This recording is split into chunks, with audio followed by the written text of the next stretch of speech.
सभी मित्रों का एक बार फिर से CIC डाट में स्वागत है। दोस्तों, आज हम इतिहास के बचे हुए महत्वपूर्ण 100 प्रश्नों को करने वाले हैं। आज के प्रश्न जो हैं प्रत्येक एग्जाम की दृष्टि से बहुत ही महत्वपूर्ण है, अतः आप वीडियो को अंत तक जरूर देखें और वीडियो पसंद आए तो वीडियो को लाइक कीजिए और चैनल को सब्सक्राइब अवश्य करना। तो आज बढ़ते हैं बिना किसी टाइम वेस्ट करते हुए। 101वां प्रश्न है आपके सामने, नंद वंश का अंतिम सम्राट कौन था? तो जो घनानंद था ये नंद वंश का अंतिम सम्राट था। 102वां प्रश्न है, विश्व का पहला गणतंत्र वैशाली में किसके द्वारा स्थापित किया गया? जो विश्व का पहला गणतंत्र था वो वैशाली में स्थापित किया गया था, तो किसके द्वारा किया गया था? तो ये किया गया था आपका लिच्छवी के द्वारा। किसके द्वारा? लिच्छवी के द्वारा किया गया था। राजकुमारी लिच्छवी जो थी उनके द्वारा किया गया था। इसी क्रम में 103वां प्रश्न है आपके सामने कि पहला ईरानी शासक जिसने भारत के कुछ भाग को अपने अधीन किया था, ऐसा कौन सा ईरानी शासक था जिसने सबसे पहले भारत के कुछ भाग को अपने अधीन किया था? तो वो था डेरियस। कौन था? डेरियस, याद रखिएगा। त्रिपिटक धर्म ग्रंथ है, तो बौद्धों के जो धर्म ग्रंथ हैं उनको कहा जाता है त्रिपिटक धर्म ग्रंथ। ये बहुत ही इंपॉर्टेंट क्वेश्चन है और काफ़ी एग्जामों में पूछा गया है। 105वां प्रश्न है, किस शासक ने बौद्धों के लिए विख्यात विक्रमशिला विश्वविद्यालय की स्थापना की थी? जो विक्रमशिला विश्वविद्यालय है इसकी स्थापना किसने की थी? तो धर्मपाल ने विक्रमशिला विश्वविद्यालय की स्थापना की थी। अगला प्रश्न 106वां, महावीर का जन्म किस क्षत्रिय गोत्र में हुआ था? तो जो महावीर स्वामी थे इनका जन्म जांत्रिक क्षत्रिय गोत्र में हुआ था। किस गोत्र में हुआ था? जांत्रिक गोत्र में हुआ था। अगला प्रश्न है 107वां, महावीर की माता कौन थी? तो महावीर स्वामी की माता आप सभी लोग जानते होंगे, उनकी माता का नाम त्रिशला था। क्या था? त्रिशला था। 108वां प्रश्न है, प्राचीनतम विश्वविद्यालय कौन था? दो 3 विद्यालय दे रखे हैं आपको, नालंदा विश्वविद्यालय, वैशाली विश्वविद्यालय और गांधार विश्वविद्यालय। तो इनमें से पूछा गया है प्राचीनतम विश्वविद्यालय कौन था? तो नालंदा जो विश्वविद्यालय था ये आपका प्राचीनतम विश्वविद्यालय था। ठीक है। अगला प्रश्न है 109वां आपके सामने, भगवान महावीर का प्रथम शिष्य कौन थे? ये बहुत ही इंपॉर्टेंट क्वेश्चन है कि भगवान महावीर स्वामी का प्रथम शिष्य कौन था? तो कौन था? जमाली जो था भगवान महावीर स्वामी का प्रथम शिष्य था। अगला प्रश्न है 110वां, आजीवक संप्रदाय के संस्थापक कौन थे? तो आजीवक संप्रदाय के संस्थापक जो थे वो थे मक्खली गोसाल। कौन थे? मक्खली गोसाल। अगला प्रश्न 101वां, तैमूरलंग ने किस वर्ष में भारत पर आक्रमण किया? तो तैमूरलंग था उसने 1398 ईस्वी में भारत पर आक्रमण किया, यानी कि ऑप्शन नंबर सी आपका करेक्ट हो जाएगा। 112वां प्रश्न है, लोधी वंश का संस्थापक कौन था? तो आप सभी लोग जानते होंगे जो बहलोल लोधी था वो लोधी वंश का संस्थापक था। अगला प्रश्न है 113वां, महमूद गजनी किस वंश का शासक था? महमूद गजनी किस वंश का शासक था? तो ये यामनी वंश का शासक था। जो महमूद गजनी था आपका ये यामनी वंश का शासक था। अगला प्रश्न है 104वां, ये तो सभी लोग आप जानते होंगे कि शून्य की खोज किसने की थी? तो शून्य की खोज आर्यभट्ट जी ने की थी। जो भारतीय गणितज्ञ थे आर्यभट्ट, उन्होंने शून्य की खोज की थी। इसी क्रम में अगला प्रश्न है 115वां आपके सामने, देखिएगा। इसमें लिखा है कि प्राचीनतम भारत में निम्न में से कौन सा विद्या अध्ययन का केंद्र नहीं था? यानी कि कौन सा विद्या अध्ययन का केंद्र नहीं था? तो जो कौशाम्बी था ये विद्या अध्ययन का केंद्र नहीं था। बाकी के जो है आपका तक्षशिला विक्रमशिला ये दोनों क्या थे? आपके विद्या अध्ययन के केंद्र थे, यानी कि शिक्षा प्राप्त करने के केंद्र थे। 116वां प्रश्न है आपके सामने, किस विदेशी यात्री ने भारत का दौरा सबसे पहले किया था? तो किस विदेशी यात्री ने भारत का दौरा सबसे पहले किया था? तो जो मेगास्थनीज था इसने भारत का दौरा सबसे पहले किया था। 117वां प्रश्न आपके सामने है, किस व्यक्ति को द्वितीय अशोक कहा जाता है? किस व्यक्ति को द्वितीय अशोक कहा जाता है? तो हर्षवर्धन को द्वितीय अशोक कहा जाता है। 118वां प्रश्न आपके सामने है, हर्षवर्धन अपनी धार्मिक सभा कहाँ किया था? हर्षवर्धन अपनी धार्मिक सभा कहाँ किया करता था? ये पूछा गया था। कहाँ किया करता था? प्रयाग में किया करता था। अगला प्रश्न है 119वां, महर कुल का संबंध था। जो महर कुल था इसका संबंध किस वंश से था? तो इसका संबंध जो था हूण वंश से था। किससे था? हूण शासकों से था। 120वां प्रश्न है, बाणभट्ट किस सम्राट के दरबारी कवि थे? जो बाणभट्ट थे वो किस शासक के दरबारी कवि थे? ये थे आपके हर्षवर्धन के दरबारी कवि थे। कौन? बाणभट्ट। अगला प्रश्न है 121वां, बाल विवाह की प्रथा आरंभ हुई। तो बाल विवाह की प्रथा आरंभ हुई थी। कब हुई थी? गुप्त काल में प्रारंभ हुई थी। जो बाल विवाह की प्रथा आरंभ हुई थी वो गुप्त काल में आरंभ हुई थी। 122वां प्रश्न आपके सामने है, सोने के सर्वाधिक सिक्के किस काल में जारी किए गए? तो सोने के सर्वाधिक सिक्के हैं वो गुप्त काल में जारी किए गए, और गुप्त काल को ही स्वर्ण काल भी कहा जाता है, यानी गुप्त वंश को भी स्वर्ण युग या स्वर्ण काल कहा जाता है। अगला प्रश्न 123वां, किस गुप्तकालीन शासक को कविराज कहा जाता है? कविराज किस गुप्तकालीन शासक को कहा जाता है? तो ये समुद्रगुप्त को कहा जाता है। बहुत ही अच्छा प्रश्न है कि किस गुप्तकालीन शासक को कविराज कहा जाता है? तो समुद्रगुप्त को कविराज कहा जाता है।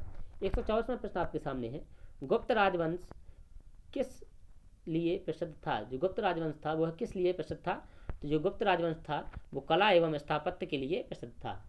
ठीक है, किसके लिए था? कला एवं स्थापत्य के लिए प्रसिद्ध था। 125वां क्वेश्चन आपके सामने है, मुजरिस किस राज्य का प्रमुख बंदरगाह था? कौन? मुजरिस किस राज्य का प्रमुख बंदरगाह था? तो चेर राज्य का प्रमुख बंदरगाह था आपका मुजरिस। 126वां प्रश्न आपके सामने है, गुप्त वंश का संस्थापक कौन था? तो जो गुप्त वंश का संस्थापक है वो कौन था? श्रीगुप्त था। कौन था? श्रीगुप्त था। मैंने आपको पहले बताया था, यदि वास्तव संस्थापक पूछा गया है तो किसको मानोगे आप? चलो बता चुके थे हम, आपको याद होगा। अगला प्रश्न है 127वां प्रश्न आपके सामने है, गुप्त शासकों की सरकारी भाषा थी? गुप्त शासकों की सरकारी भाषा थी तो कौन थी? संस्कृत थी। बहुत ही अच्छा क्वेश्चन है, इसको आप नोट करके रखिएगा, ये बहुत ही एग्जामों में पूछा गया है और ज़्यादातर एग्जामों में पूछा जाता है। गुप्त शासकों की दरबारी भाषा थी तो कौन थी? संस्कृत थी। कौन थी? संस्कृत थी। 128वां प्रश्न है, प्राचीन भारत में निम्नलिखित में से कौन सी एक लिपि दाईं ओर से बाईं ओर लिखी गई? दाईं ओर से बाईं ओर कौन सी लिपि लिखी गई? तो खरोष्टी लिपि जो है वो दाईं ओर से बाईं ओर लिखी गई प्राचीनतम भारत में। अगला है, भीमबेटका किसके लिए प्रसिद्ध है? तो भीमबेटका जो है आपकी ये गुफाओं के शैलचित्र के लिए प्रसिद्ध है, और ये कहाँ है? आपकी मध्य प्रदेश में पड़ती है भीमबेटका। ठीक। 130वां प्रश्न है, निम्नलिखित में से कौन सा एक प्राचीन भारत में व्यापारियों का निगम था? निम्नलिखित में से कौन सा एक प्राचीन भारत में व्यापारियों का निगम था? तो कौन था? मणिग्राम। कौन था? मणिग्राम। यानी ऑप्शन नंबर इसका कौन है? बी करेक्ट हो जाएगा। 131वां प्रश्न आपके सामने है, मानव द्वारा सर्वप्रथम प्रयुक्त अनाज था? मानव द्वारा सर्वप्रथम कौन सा अनाज प्रयुक्त किया गया था? वो था चावल। कौन था? चावल। इसको याद रखिएगा। 132वां प्रश्न आपके सामने है, गुर्जरों को किस शासक ने पराजित किया? जो गुर्जर थे उन गुर्जरों को किस शासक ने पराजित किया? तो हर्षवर्धन ने पराजित किया। चलिए अब 133वां क्वेश्चन आपके सामने है कि गौतम बुद्ध द्वारा भिक्षुणी संघ की स्थापना कहाँ की गई थी? जो गौतम बुद्ध थे उन्होंने भिक्षुणी संघ की स्थापना कहाँ की थी? तो कपिलवस्तु में की थी। कहाँ की थी? कपिलवस्तु में की थी। अगला प्रश्न है, गौतम बुद्ध ने अपना प्रथम उपदेश कहाँ दिया था? तो गौतम बुद्ध ने अपना प्रथम उपदेश सारनाथ में दिया था। कहाँ दिया था? सारनाथ में दिया था। बहुत ही अच्छा प्रश्न है ये। 135वां प्रश्न है कि बौद्ध धर्म एवं जैन धर्म दोनों के उपदेश किसके काल में दिए गए थे? बौद्ध धर्म एवं जैन धर्म दोनों के उपदेश किसके शासनकाल में दिए गए थे? किसके शासनकाल में दिए गए थे? बिंबिसार के शासनकाल में दिए गए थे। अगला प्रश्न 136वां, महावीर की मृत्यु कहाँ हुई थी? तो महावीर स्वामी की मृत्यु पावापुरी में हुई थी। कहाँ हुई थी? पावापुरी में हुई थी। 137वां प्रश्न आपके सामने है, सिद्धार्थ को ज्ञान प्राप्ति कहाँ हुई थी? जो सिद्धार्थ थे उनको ज्ञान प्राप्ति कहाँ हुई थी? गया में हुई थी। गया कहाँ पड़ता है? आपका बिहार में पड़ता है। ठीक है। अगला प्रश्न है, आप कमेंट बॉक्स में बताना कि सिद्धार्थ किसके बचपन का नाम था। ठीक है, सिद्धार्थ किसके बचपन का नाम था? आप कमेंट बॉक्स में करके हमें अवश्य बताना। 138वां प्रश्न है, भागवत संप्रदाय के विकास में किसका योगदान अत्यधिक था? जो भागवत संप्रदाय था उसके विकास में किसका योगदान अत्यधिक था? तो था हिंदू यूनानियों का अत्यधिक योगदान था। 139वां प्रश्न आपके सामने है, देखिएगा ये रहा 139वां प्रश्न, महात्मा बुद्ध किस क्षेत्रीय कुल के थे? जो महात्मा बुद्ध थे ये आपके किस क्षेत्रीय कुल के थे? तो ये थे आपके शाक्य। किसके थे? शाक्य क्षत्रिय कुल के थे। कौन से? शाक्य क्षत्रिय कुल के थे महात्मा बुद्ध। 140वां प्रश्न आपके सामने है, निम्नलिखित में से प्राचीनतम राजवंश कौन सा है? निम्नलिखित में से प्राचीनतम राजवंश कौन सा है? तो ये मौर्य है। कौन है? मौर्य। कुषाण, मौर्य, गुप्त और कर्ण, इन सभी में से सबसे प्राचीनतम राजवंश आपका मौर्य राजवंश है। 141वां प्रश्न आपके सामने है, मौर्य साम्राज्य की स्थापना किसने की? तो मौर्य साम्राज्य की स्थापना किसने की? चंद्रगुप्त मौर्य ने की। मौर्य साम्राज्य की स्थापना चंद्रगुप्त मौर्य ने की। इसको आप याद रखिएगा। 142वां प्रश्न आपके सामने है, मौर्य साम्राज्य में प्रचलित मुद्रा का नाम क्या था? जो मौर्य साम्राज्य था उसमें मुद्रा प्रचलित थी, उस मुद्रा का नाम क्या था? तो पण। क्या था? पण। 143वां प्रश्न आपके सामने है, मौर्य काल में शिक्षा का सर्वाधिक प्रसिद्ध केंद्र था? मौर्य काल में शिक्षा का सर्वाधिक प्रसिद्ध केंद्र था तो कौन था? तक्षशिला था। तक्षशिला था। 144वां प्रश्न आपके सामने है, सांची का स्तूप किसने बनवाया? सांची का स्तूप किसने बनाया था? तो अशोक ने बनवाया था। किसने बनवाया था? अशोक ने बनवाया था। बहुत ही अच्छा प्रश्न है ये भी। सांची का स्तूप अशोक ने बनवाया था। 145वां प्रश्न आपके सामने है, श्रीनगर की स्थापना किस मौर्य शासक ने की? जो श्रीनगर है, श्रीनगर की स्थापना किस मौर्य शासक ने की थी? तो अशोक ने की थी। किसने की थी? अशोक ने की थी। 146वां प्रश्न आपके सामने है, कर्ण वंश का संस्थापक कौन था? तो वसुदेव जो था आपका कर्ण वंश का संस्थापक था। 147वां प्रश्न आपके सामने है, परस्पर निम्नलिखित में से किसका दूसरा नाम है? तो परस्पर निम्नलिखित में से किसका दूसरा नाम था? तो जो पेशावर था, पेशावर का ही दूसरा नाम क्या था? परस्पर था। अगला प्रश्न है 148वां, चरक किसके राज चिकित्सक थे? जो चरक थे बहुत ही अच्छे चिकित्सक थे, तो किसके राज चिकित्सक थे? कनिष्क के थे। किसके थे? कनिष्क के थे। 149वां प्रश्न आपके सामने है, भारत में सर्वप्रथम स्वर्ण मुद्राएं किसने चलाई? तो जो आपका इंडो बैक्टियन है उसने भारत में सर्वप्रथम स्वर्ण मुद्राएं चलाई। दोबारा प्रश्नों को सुन लीजिएगा, भारत में सर्वप्रथम स्वर्ण मुद्राएं किसने चलाई? तो इंडो बैक्ट्रियन ने सर्वप्रथम भारत में स्वर्ण मुद्राएं चलाई। 150वां प्रश्न आपके सामने है, भारतीय रंगमंच में यवनिका का शुभारंभ किसने किया? जो भारतीय रंगमंच में यवनिका का शुभारंभ किसने किया? तो यूनानियों ने किया। किसने किया? यूनानियों ने किया। चलिए 151वां प्रश्न आपके सामने है कि चरक और नागार्जुन किसके दरबार की शोभा थे? जो चरक और नागार्जुन थे ये किसके दरबार की शोभा थे? तो कनिष्क के दरबार की शोभा थे। यानी इसका मतलब है कि नागार्जुन और चरक दोनों किसके दरबारी कवि थे? किसके दरबार में थे? तो कनिष्क के दरबार में थे। अगला प्रश्न है 152वां, निम्नलिखित में से किसने बड़े पैमाने पर स्वर्ण मुद्राएं चलाई थीं? निम्नलिखित में से किसने बड़े पैमाने पर स्वर्ण मुद्राएं चलाई थीं? तो किसान शासकों ने बड़े पैमाने पर स्वर्ण मुद्राएं चलाई थीं। 153वां प्रश्न आपके सामने है, भारतीयों के महान रेशम मार्ग किसने आरंभ कराया? भारतीयों के महान रेशम मार्ग किसने आरंभ कराया? तो कनिष्क ने आरंभ कराया। अगला प्रश्न है 154वां आपके सामने, शुंग वंश के बाद किस वंश ने भारत पर राज्य किया? तो कर्ण वंश ने किया। किसने किया? कर्ण वंश ने किया। 155वां प्रश्न आपके सामने है, किस चीनी जनरल ने कनिष्क को हराया था? किस चीनी जनरल ने कनिष्क को हराया था? तो पेन चाओ। किसने? पेन चाओ। जो पेन चाओ थे उन्होंने कनिष्क को हराया था। 156वां प्रश्न है, प्राचीन भारत में निम्न में से किस एक ने नियमित रूप से सोने के सिक्के चलाए? प्राचीन भारत में निम्न में से किस एक ने नियमित रूप से सोने के सिक्के चलाए? तो कुषाण शासकों ने चलाए थे। 157वां प्रश्न आपके सामने है, तमिल का गौरव ग्रंथ जीवक चिंतामणि किससे संबंधित है? एक बार फिर से सुन लीजिए प्रश्नों को, अच्छा प्रश्न है। तमिल का गौरव ग्रंथ जीवक चिंतामणि किससे संबंधित है? तो जैन धर्म से संबंधित। किससे संबंधित? जैन धर्म से संबंधित है। 158वां प्रश्न आपके सामने है, निम्नलिखित राजवंशों में किसका उल्लेख संगम साहित्य में नहीं हुआ? निम्नलिखित राजवंशों में से किसका उल्लेख संगम साहित्य में नहीं हुआ? तो कदम्ब का जो उल्लेख है वो संगम साहित्य में नहीं हुआ। बाकी चोल का भी हुआ है, चेद का भी हुआ है, पांडे का भी हुआ, लेकिन कदम्ब का नहीं हुआ। 159वां प्रश्न आपके सामने है, गुप्त वंश का वह राजा कौन था जिसने हूणों को भारत पर आक्रमण करने से रोका? यानी गुप्त वंश का वह राजा कौन था जिसने हूणों को भारत पर आक्रमण करने से रोका? तो स्कंदगुप्त था। कौन था? स्कंदगुप्त का बहुत ही अच्छा क्वेश्चन है जी। स्कंदगुप्त था जिसने हूणों को आक्रमण करने से भारत पर रोका था। 160वां प्रश्न है आपके सामने, गुप्त काल के सर्वाधिक लोकप्रिय देवता कौन थे? तो जो विष्णु थे, विष्णु जी थे, जो विष्णु भगवान थे, वो गुप्त काल के सर्वाधिक लोकप्रिय देवता थे।